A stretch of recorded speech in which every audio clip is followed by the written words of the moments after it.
High everyone, नमस्ते and सदा चाहिँ आइपुगे न्यू डे एन्ड न्यू भ्लगको साथमा। आजको दिन चाहिँ सुरु हुन्छ यसरी। सबैभन्दा पहिला चाहिँ म गाडीमा बसेँ। यो ठाउँ चाहिँ मलाई के लाग्छ भने सपनाहरूको घर हो जस्तो। दायाँ बायाँ अगाडि पछाडि जता फर्के पनि कन्सल्टेन्सी मात्रै देखिन्छ। सुरुमा म यो ठाउँ चिन्नको लागि यति धेरै गाह्रो भइरहेको गाह्रो कि र आज पनि त्यस्तै भयो कि एक्ज्याक्ट लोकेसन थाहा नभएर धन्न साथीहरू त्यही रहेछ र म्यासेज गरेर उनीहरूले बोलाएर बल्ल सफल भयो। त्यसपछि चाहिँ म लागे फेरि चार्जतिर, किनकि मम्मीले चाहिँ फेरि गाउँबाट सामान पठाउनु भएको रहेछ क्या। आफ्नो छोराछोरीको लागि आमा बुबाको कति माया हुन्छ। भर्खर पठाउनु भएको फेरि पनि सक्यो होला भनेर पठाउनु भएको रे। लाइफमा अहिलेसम्म त्यस्तो नराम्रो फिल हुने कुरा त केही छैन कि, तर पनि अहिलेसम्म मम्मी बुबाको लागि केही गर्न नसक्दाखेरि चाहिँ आफूले लास्टै लो फिल हुन्छ। भन्दाखेरि त्यस्तो बिग्रेर हिँडेको त होइन, स्ट्रगल त सकेसम्म गरिरहेकै हो क्या अहिलेसम्म। र आफूले सोचेको जस्तो चाहिँ केही पनि नभएको। तर आशा छ एक न एक दिन कहीँ पुरा नहोला र है। राम्रो फल पाउनको लागि धैर्य गर्नुपर्छ। त्यही धैर्य र प्रतीक्षाको फल कहीँ मिठो नहोला र है। मिठो फल चाहिँ सबैभन्दा पहिला मेरो मम्मी बुबालाई दिनु छ।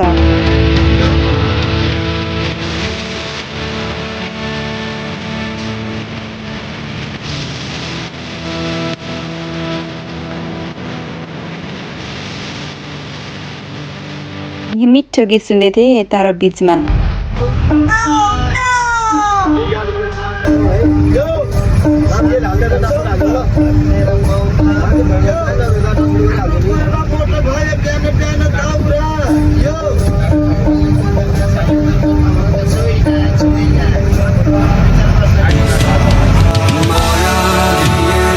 प्रिय आमा र बाबा, तपाईँहरूको माया मेरो लागि कति महत्त्वपूर्ण छ भन्ने कुरा शब्दमा भन्न गाह्रो छ।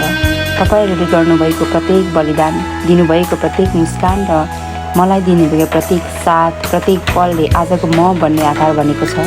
तपाईँहरूको अन्तहीन माया र साथका लागि म सधैँ आभारी छु। म प्राय भन्ने गर्दिनँ, तर तपाईँहरूको माया म हरेक दिन मेरो हृदयमा बसेर बाँचिरहेको छु।